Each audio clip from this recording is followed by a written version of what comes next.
I spent my whole childhood and teenage years as an introvert. I never had friends and couldn't build friendships or even casual relationships in real life. Then one day I got interested in social skills. I started reading books like How to Win Friends and Influence People and How to Talk to Anyone. I watched tons of videos about social skills. But you know what happened? Nothing. None of it helped me. And I had no idea why until I started studying psychology and specialized in human behavior. That's when I realized that everything society tells us about social skills, all that advice we hear, it's basically nonsense that doesn't actually help. I figured out that the solution to my problem wasn't about making eye contact or constantly repeating someone's name when I talk to them. All that stuff is superficial and doesn't really matter. The real problem was my personality and the way I behaved. I discovered that having charisma and being liked by people is actually pretty easy. So I promise you, if you watch this video all the way through and apply what I'm about to tell you, people are going to become addicted to you. Welcome to the second episode of the Social Skills series. Let's talk about it. Charisma is made up of three elements: presence, warmth, and power. We're going to try to understand each one of these really well, but you need to apply them all together. If the balance gets messed up, you'll have problems. Let's start with the first one, which is presence. Back in 1886 in the UK, two people were running for office. When the elections were almost over, they asked a journalist what she thought of the candidates. She told them, "The first person makes me feel like he's the strongest person in the UK, and the second person makes me feel like I'm the strongest person in the UK." In the end, the person who won was the second one. So here's the first rule. You don't need to show your strength to have charisma. Instead, you need to make the other person feel that they're strong. How do you do that? Through presence. When you're talking to someone, you've got to focus on what they're saying. You need to be a good listener. Now, you've probably heard this advice about being a good listener a million times, and you keep hearing stuff like maintain eye contact, nod your head, smile, and all that. Look, I could sit here and tell you that you must make eye contact, you must keep asking questions, you must keep your hands open, you must keep smiling. We'll go through all of that, but I'm going to sum it up for you in one sentence. When you're talking to someone who's speaking, don't think about what you're going to say. Listen to what they're saying. Don't think about what you're going to say. When someone's speaking, just listen to them. It doesn't matter what's going to happen after they finish talking. Just listen. Because this is the biggest mistake people make. When someone's speaking, instead of listening, they're thinking about what they should say next. Oh, should I ask him this so I seem interested in what he's saying? No. Just listen, and that's it. Care about what they're saying. You might be wondering, how will they know I'm listening? They'll feel it. How will they feel it? We'll answer that in the next part about warmth, so just hang on. But what I want to get across to you is that when someone's talking to you, just listen, period. What you're going to say afterward will come naturally. Now, this might seem simple to you, but very few people actually do it. That's why if you're sitting in a group and someone's speaking, there's a good chance that none of the people sitting there are truly listening. So if you're the person who actually listens, this will make the speaker feel a connection with you, and they'll start talking to you more than the others. You won't even notice it happening. You'll find that everyone just wants to talk to you. Everyone wants you to listen to them. Why? Because when you listen to someone, you give them value, and value is the thing people search for the most. That was the first part of presence. The second thing is that you have to be comfortable. This is really important, and you need to remember it throughout your life. Whether you're sitting with people, sitting alone in a cafe, or talking with someone, you've got to be comfortable. Your body language and everything about you should be relaxed.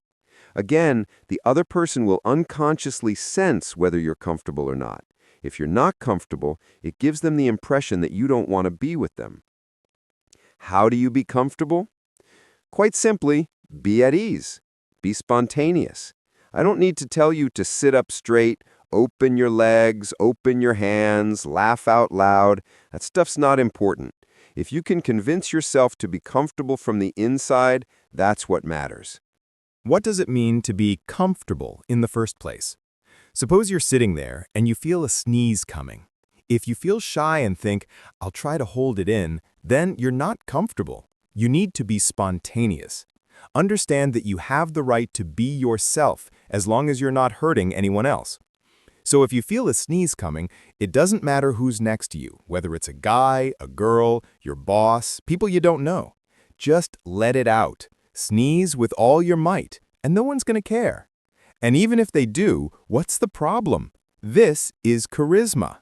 You're sitting comfortably, doing what you want, and nobody cares. When you do what you like, the people with you feel closer to you. Think about it. When you're sitting with your brother or your mom, how are you? You're comfortable, unconcerned, and spontaneous. Do the same with your friends and other people. Sit comfortably, and this will make them feel closer to you. Plus, they'll also start behaving comfortably around you. You want to sneeze? You want to sleep? You want to laugh out loud? You want to say something?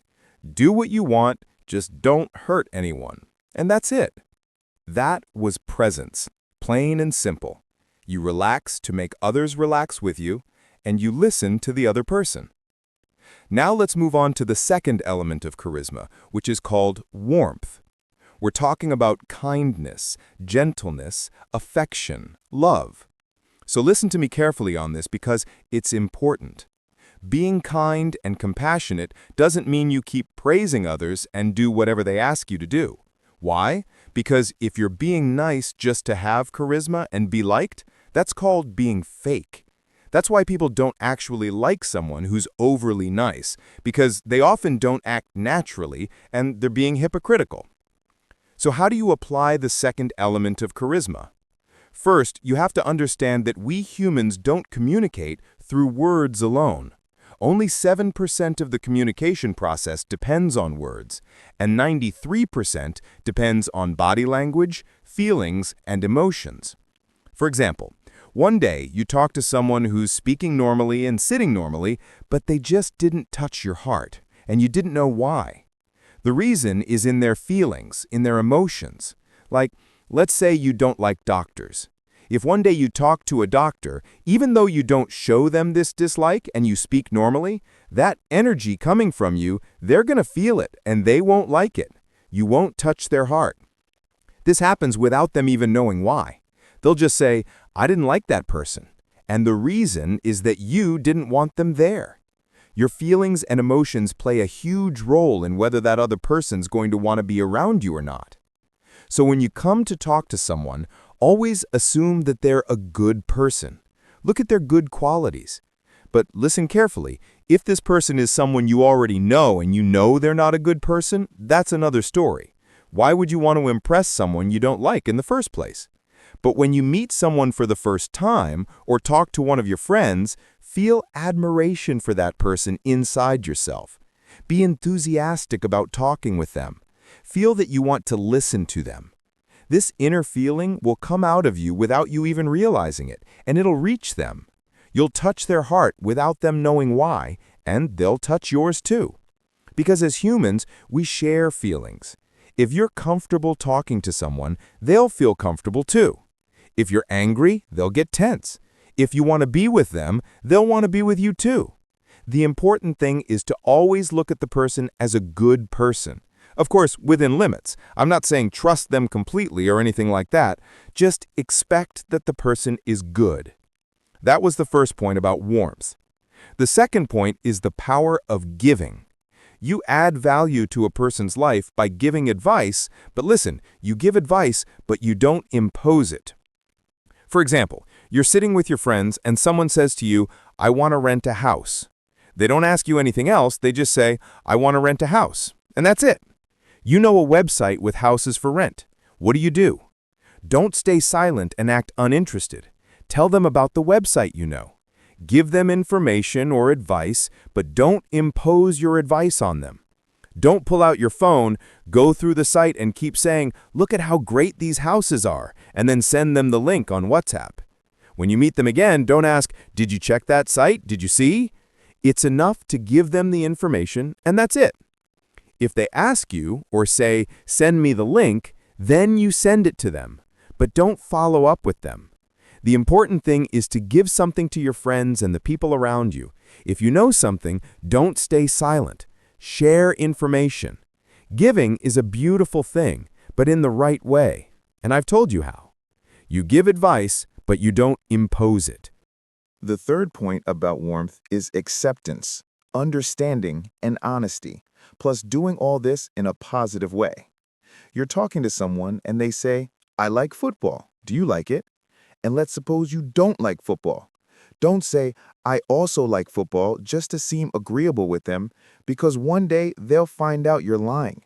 And if you keep agreeing with someone on everything, they'll feel like you're boring. First of all, you don't like football. So you're going to tell them, "No, I don't like football." But as we said before, acceptance, understanding, and honesty. Even though you don't like football, you accept this idea. You accept that they like it. You don't start telling them, "Oh, football's boring. What do you get out of it? It's a waste of time," and all that. People who are hard to get along with say stuff like that. You have to accept the person as they are, understand them, and at the same time, be honest. Each of these should stand alone, but I wanted to combine them to save time. Be honest. If you don't like something, say you didn't like it. If you didn't agree with them on something, say so. If you liked something, say so. Your friend wore a hat and you liked it. Tell them that hat looks good on you. Praise should be like that, but it's gotta be sincere. Also, if your friend wore something you didn't like, you can say, for example, "I didn't like that shirt," and add, "It didn't suit you," if it's someone you have that kind of relationship with where you share advice. But keep it brief. Here we go back to what we said earlier. Don't keep insisting and following up. Be honest with them, and at the same time, accept them. Accept the other person, be honest, share advice and value, sympathize with them, and care about them. These are the components of warmth. This is how you should be kind. This is true kindness. But presence and warmth without power won't make you charismatic. I left this element, which is power, until the end because it requires a lot of discussion. To have that inner strength, you need self-confidence and a strong personality, and this topic needs its own dedicated video, but I'll try to give you some ideas quickly. First, don't talk about yourself too much and don't seek other people's approval. This is a point I discussed in the previous episode of this series, so please go back and watch it after you finish this video because I explain this topic really well. Second, don't be afraid to confront people. Your principles and what you believe in are personal to you, and you shouldn't be afraid of them. For example, you don't drink alcohol. That's a principle you hold. If one day you're sitting with some friends who are drinking and they say to you, "Go ahead, have a drink," you should simply tell them no. Even if logically there's no reason not to drink, despite that, say no and that's it. The same applies to anything else. There are some things that are red lines. If someone tries to cross them, you've got to stop them and not allow them to overstep those boundaries. In the same vein about confronting people, if you want something, don't be afraid to say it. For instance, you're eating in a restaurant and you find a hair in your food.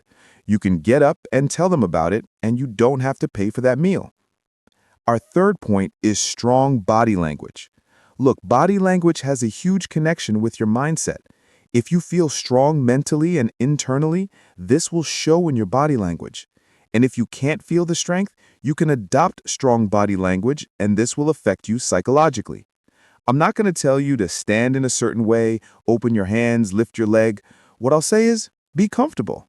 What I told you earlier, I'll repeat now. Be comfortable and don't worry.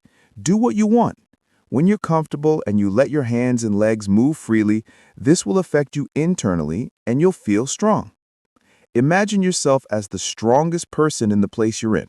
How would you act? You'd take your space and sit comfortably. And this is what you should try to maintain in your body language. One last thing. Watch the self-confidence video I made in this series because this series is about social skills, and the episodes are all connected. It'll change your idea about yourself and your way of thinking. And here we finish the video. Don't forget, the benefits of charisma are way more important than just making people like you and getting them to do what you want. Charisma will help you work efficiently, advance in your career, and succeed in your life in general. This was the Attraction Code, and take care of yourselves.